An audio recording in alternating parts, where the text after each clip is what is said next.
শুভ সকাল সবাইকে। কেমন আছো সবাই? আশা করছি ভালো আছো, আর আমরাও ভালো আছি। এখন সকালবেলা ঘুম থেকে উঠলাম, উঠে দেখি আকাশটা প্রচণ্ড মেঘলা হয়ে আছে, মনে হচ্ছে বৃষ্টি হবে। তো রাত্রে তো বৃষ্টি হয়েইছে অনেক। আর এই দিকে দেখো, এই যে আমাদের রাস্তার সামনে এত সুন্দর ফুল ফুটেছে, কি বলবো। এখানে আসলে মনে হয় না আর বাড়িতে যাই। তো ফুল গাছগুলো লাইন করে লাগানো হয়েছিল বলে এরকম, যদি গোল করে এক জায়গার মধ্যে লাগানো হতো তাহলে বোধহয় আরও বেশি সুন্দর লাগতো।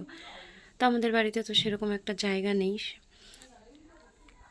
আর এই যে লঙ্কা গাছটা, অসংখ্য লঙ্কা এসছে, কিন্তু লঙ্কা ছোট ছোট, ছাওয়ার জন্য বড় হতে পারছে না হয়তো।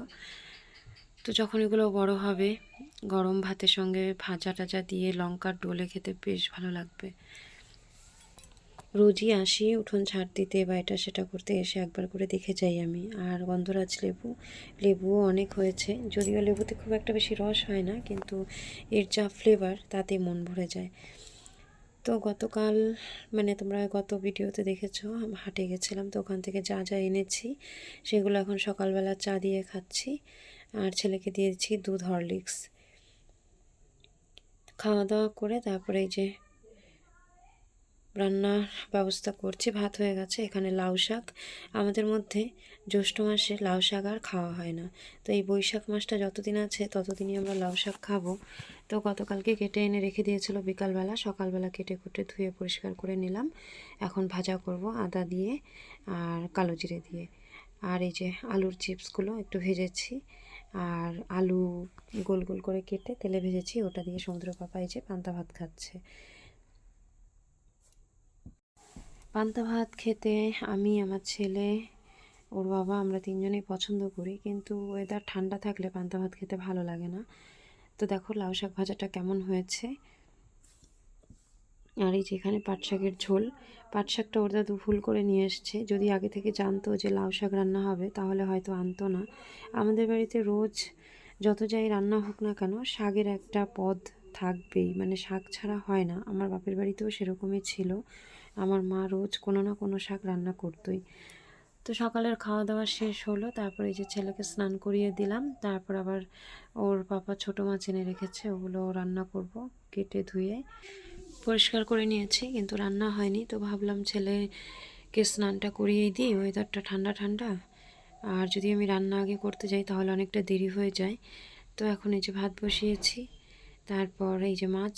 মাছ খুব বেশি না, কিন্তু এই মাছগুলোর খুব দাম, এগুলো নদীর মাছ। আমাদের বাড়ির পাশে যে নদীটা আছে ওই নদীরই মাছ। সকালবেলা জেলেরা ধরে নিয়ে তারপর বাজারে বিক্রি করতে বসে, তো সেখান থেকেই এনেছে। এখন এই যে কড়াইতে তেল দিয়ে দিলাম, তারপর লবণ হলুদ মাখিয়ে মাছগুলো ছেড়ে দিলাম, একটু ভাজা ভাজা করে নিই। এগুলো তরকারি রান্না না করে যদি এমনিও মুচমুচে করে ভেজে তারপর খাওয়া হয়, ভীষণই টেস্ট লাগে খেতে, কিন্তু আমার একটু কাটার ভয় হয়, সেজন্য আমি খাই না। শাক রান্না করেছিলাম, ওগুলো তো সকালেই প্রায় শেষের দিকে। তো এখন আলু করলা ভাজা করব, আর এই মাছের বেশ মাখা মাখা করে তরকারি করব, আলু বেগুন ডাঁটা এসব দিয়ে। এগুলো শুধু আলু আর পেঁয়াজ দিয়ে রান্না করলেও ভালো লাগে, কিন্তু শুধু আলু পেঁয়াজ দিয়ে রান্না করলে তো আমাদের বাড়িতে হবে না, কারণ আমাদের বাড়িতে সবাই তরকারিটা একটু বেশিই খায়। তো এই যে মাছ ভাজা হয়ে গেছে, এখন কড়াইতে একটুখানি কালো জিরে ফোড়ন দিয়ে দিলাম। তারপর এখন এই যে লঙ্কা পেঁয়াজ কুচিয়ে রেখেছিলাম ওগুলো দিয়ে দিলাম, দিয়ে একটু নাড়াচাড়া করে তারপর সবজিগুলো ঢেলে দেব। মাঝে মাঝে ভীষণ মনে হয় রান্না বান্না আর করব না, এত কষ্ট করে রান্না করি, তারপরেও সবার কাছে শুনতে হয় এটা ভালো হয়নি, ওটা ভালো হয়নি। নিজের ইচ্ছে মতো রান্না বান্না তো ছেড়েই দিয়েছি, নিজের যদি কোনো কিছু খেতে ইচ্ছে করে সেটাও মানে তৈরি করে খেতে পারি না। এটা এরকম করে খায় নাকি, ওটা ওরকম করে খায় নাকি, নানা ধরনের খুঁত ধরতে থাকে। তো যাই হোক, তাদের মন মতো করে রান্না করি, তারপরেও শুনতে হয় এরকম হয়নি, ওরকম হয়নি, ওই বাড়ির বউ ভালো রান্না করে, ওই বাড়ির বউ ভালো রান্না করে। তো সত্যি কথা বলতে এই তুলনা জিনিসটা খুবই খারাপ লাগে।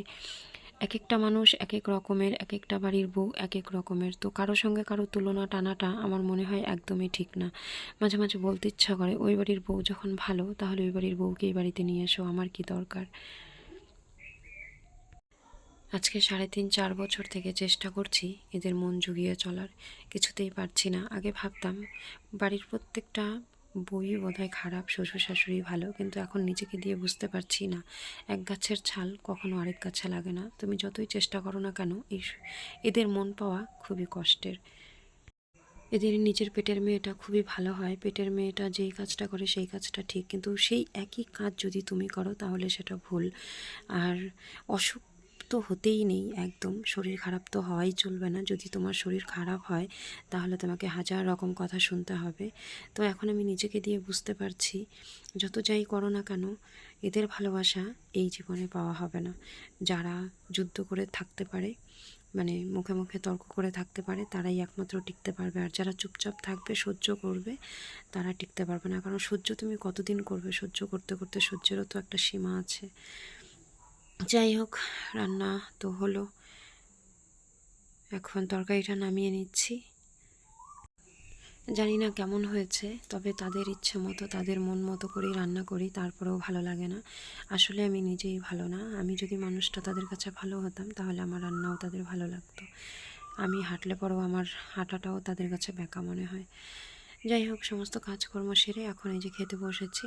সমুদ্রের পাপা যাবে আবার বিজয় মিছিলে, তো এখন ওর পাপা, আমি, সমুদ্র, তিনজন, ওর ঠাম্মিও আছে।